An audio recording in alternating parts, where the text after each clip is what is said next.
What's up, sports fans? This is the Lucas Ross Sports Channel. It is that time of the year. It is that time of the year to give you my 2025 preseason top 25 rankings for the upcoming 2025 college football season.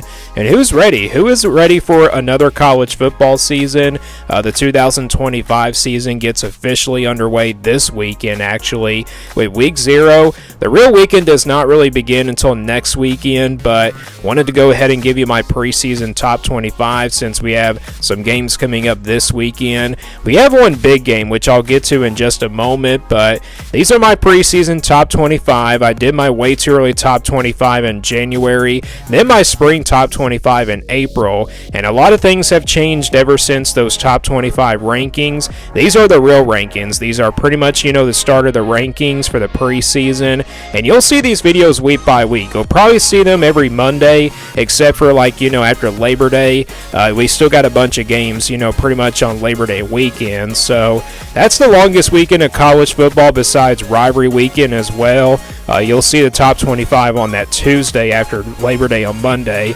So yeah, you can get top 25 videos here pretty much from me every single week by week. And again, this is not the AP poll or anything like that. This is pretty much my own top 25. So let's go ahead and jump right into it. Actually, before we get into my preseason top 25 rankings, I do have 4 teams that I want to mention as honorable mentions that just missed out on the top 25 for me. So these were the 4 teams that just missed out on my top 25. We'll call them honorable mentions, just like I mentioned. We got Boise State out of the Mountain West in the group of 5, BYU out of the Big 12, then you got the Duke Blue Devils out of the ACC, and then you got Oklahoma out of the SEC. So these 4 teams just missed out on being in my top 25. Boise State was a team that made the playoff, of course, last year.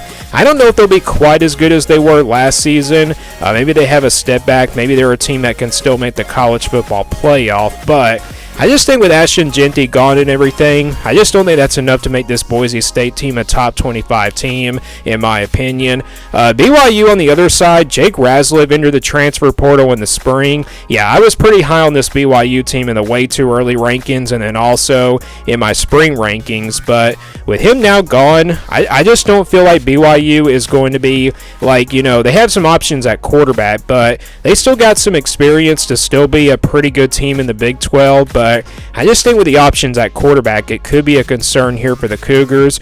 Duke and Oklahoma, I feel like these are the 2 teams that definitely I could have probably put in the top 25, to be honest. You look at Duke. Manny Diaz did a pretty solid job for them last year, led them to a 9-win season in the regular season last year. And then for Oklahoma, I feel like Oklahoma could be a sneaky good team in the SEC. They do have a tough schedule, but I feel like they upgraded on the offensive side of the football. Defensively, we know how good they'll be on that side of the football with Brent Venables calling defensive plays, but offensively it does really come down to their offense. So if their offense was probably good last year, I definitely would have them in the top 25, but it just wasn't enough. So these 4 teams were honorable mentions. I thought about putting them into the top 25. Boise State and BYU, I feel like those were the bottom runners, and then Duke and Oklahoma, there was just not enough room for them to make it to the top 25. So those are my honorable mentions. Let's now get into my real rankings. We'll start here at the bottom and work our way to the top. So 21 through 25, Baylor at number 25, Texas Tech at number 24, Louisville at 23, Iowa State at 22, and then Ole Miss at 21. So Baylor and Texas Tech, pretty similar storylines heading into 2025. A lot of high expectations for both of these teams to be a potential dark horses in the Big 12. They both have a bunch of experience. Texas Tech, though, I feel like on roster-wise, they're a little bit better than Baylor's. Texas Tech has a ton of production coming back on both sides of the football. They also returned their starting quarterback, and they have a schedule that sets up so well, and they added a bunch of nice additions in the portal. So, yeah, I'm pretty high on this Texas Tech team, pretty much high on them ever since pretty much the spring. I wasn't really quite as high on them in the way too early top 25. They were kind of an honorable mention in my spring rankings, but they just couldn't, get in there because of the room that I had. So, yeah, Texas Tech I feel like is a top 25 preseason team, and then same thing with Baylor. I think these are two potential dark horse teams in the Big 12, but I've been seeing predictions out there that have Texas Tech going to the Big 12 championship. I wouldn't be surprised if that did happen. So Texas Tech at 24, Louisville at 23. Pretty much it's because of the coaching of this Louisville team. They added some nice additions in the portal as well. Obviously Miller Moss taking over at quarterback. We'll see how well he can develop in the passing game for Louisville. Iowa State at number 22. Of course, we'll see the Cyclones in action this weekend against Kansas State in the Dublin, Ireland game.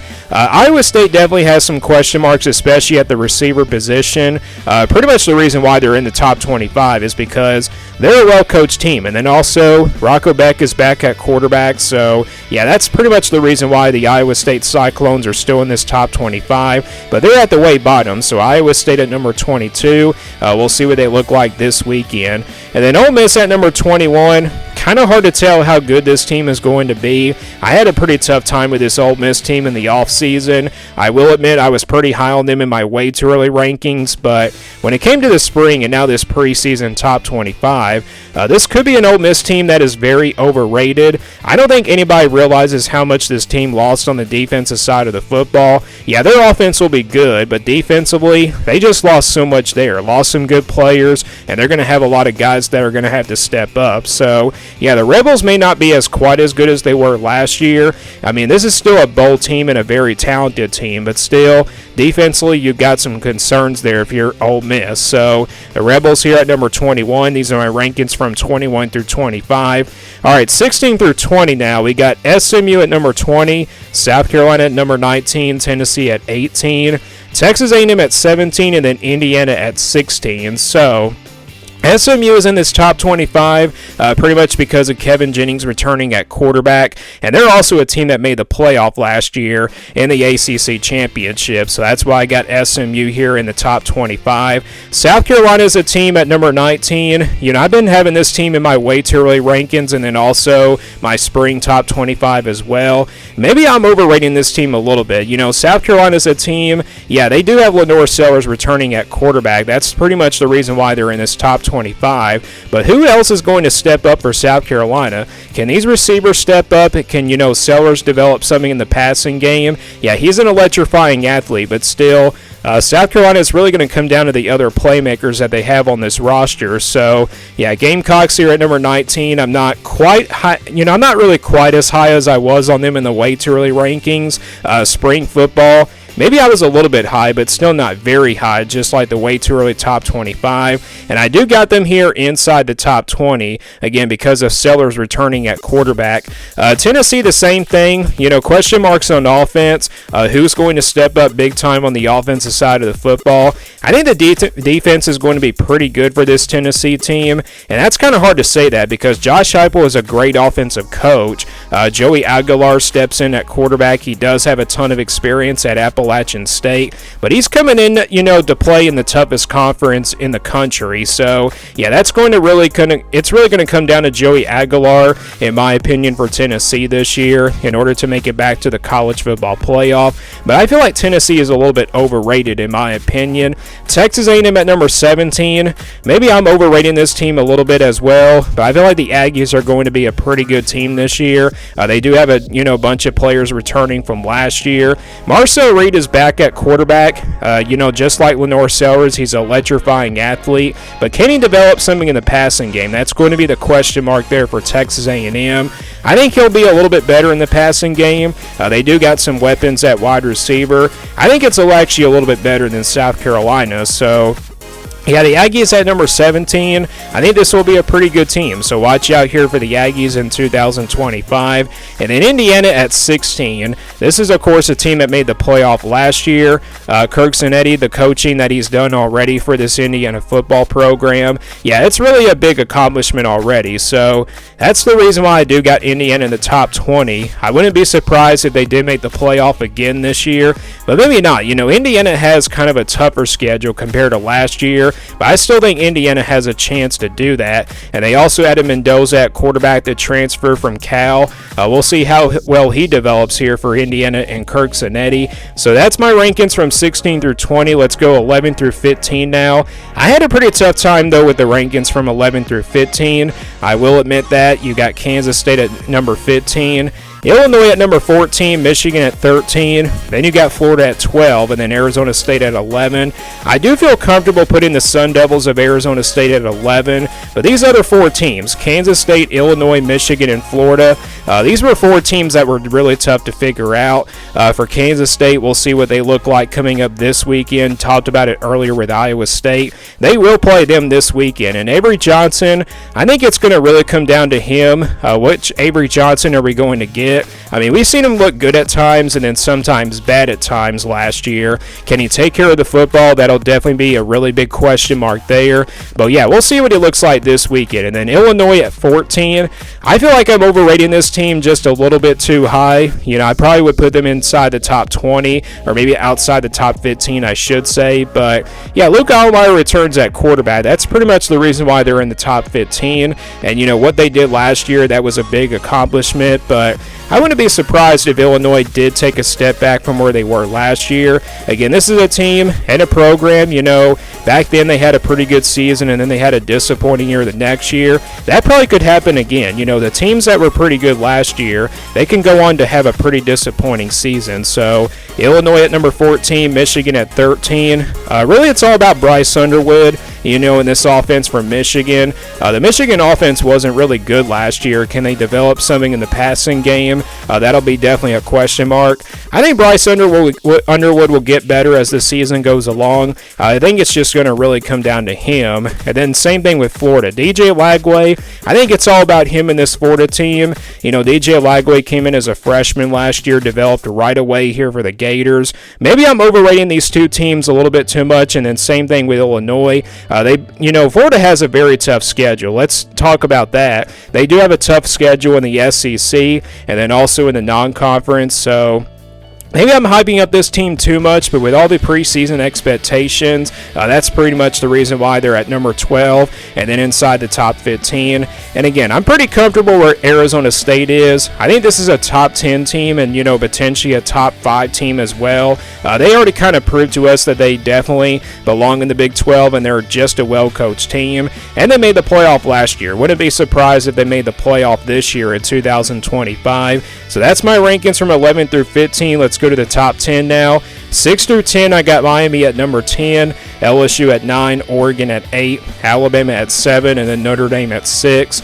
Miami is a team that I feel like I'm overrating too much as well. The Hurricanes, yeah, they're a pretty talented team, but when they get on the field, they just don't live up to those expectations. It's been like that under Mario Cristobal in like the last few years, however how long he's been here. And I think it's going to come down to Carson Beck. Can Carson Beck get back to where he used to be a couple of years ago at Georgia, where he was just unstoppable? And he was also a pretty tough quarterback to beat. So yeah, I think it really does come down to him. And that defense, I think, is going to have to improve for Miami as well. We'll see what they look like against Notre Dame coming up on the 31st of August on Sunday night. LSU at number 9. LSU's got a big test against Clemson on the road in next week. LSU has struggled, of course, in season opener games. I feel like I'm overrating this team as well, but I just look at the roster. I feel like it's there for the LSU Tigers. Offensively, Garrett Nussmeier is back at quarterback. Offensive line could be a little bit of a concern, but defensively, I think it's really going to come down to the defense as well. Now, they have a pretty good duo linebacker. They got Harold Perkins, returning back from last year after injury. So, yeah, we'll see how well Harold Perkins does. Can he stay healthy here for this LSU defense? I think that probably is what cost the Tigers last year, is the injury to Perkins. So, if he can stay healthy, I think LSU becomes a dangerous team.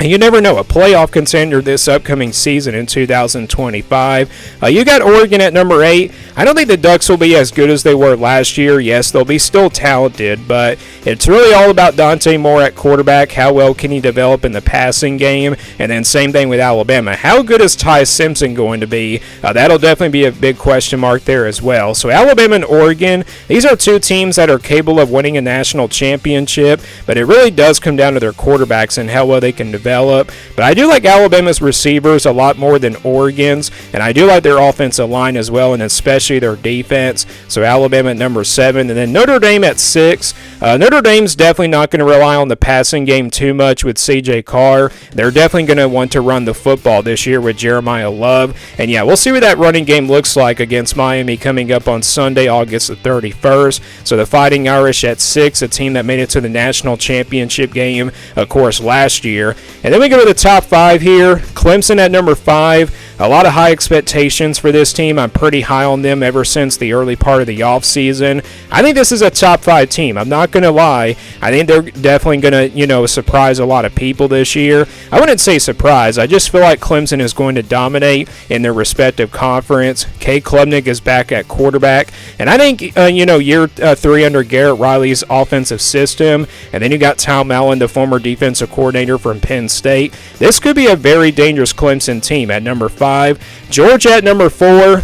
Really, it does come down to Gunnar Stockton in this offense for Georgia, and then also definitely the receivers.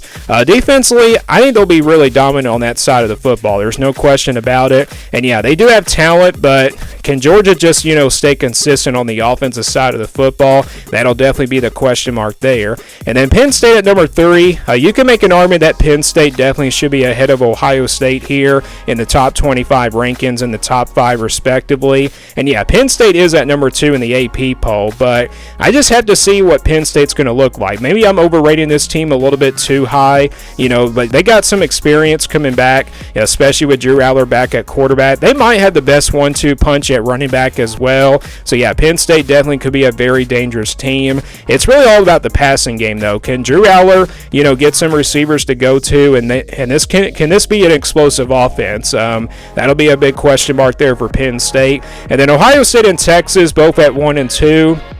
These two teams, of course, will meet in week 1 coming up next weekend. That's probably going to be one of the biggest games, of course, coming up in the entire college football season. I kind of wish it was a 1 versus 2 matchup, but in my top 25, it's a 1 versus 2 matchup. So the winner of this game will probably likely be number 1 in my next top 25 in week number 2. And then, the loser probably won't get penalized that much because some of these teams don't have a big non-conference game. Clemson does, but some other teams don't have big non-conference games, especially like Texas and Ohio State. So yeah, Ohio State, it's all about Julian Saint, and then same thing for Texas. It's all about Arch Manning. And I did pick Texas to win the national championship this year. If you have not seen my playoff prediction video, be sure to check it out from this past Friday. So yeah, Texas is my team to, win the national championship, and that of course is coming against the Buckeyes. But Texas and Ohio State will meet in next weekend. But again, this is my preseason top 25 rankings for 2025. Again, you'll get these videos every single week by week.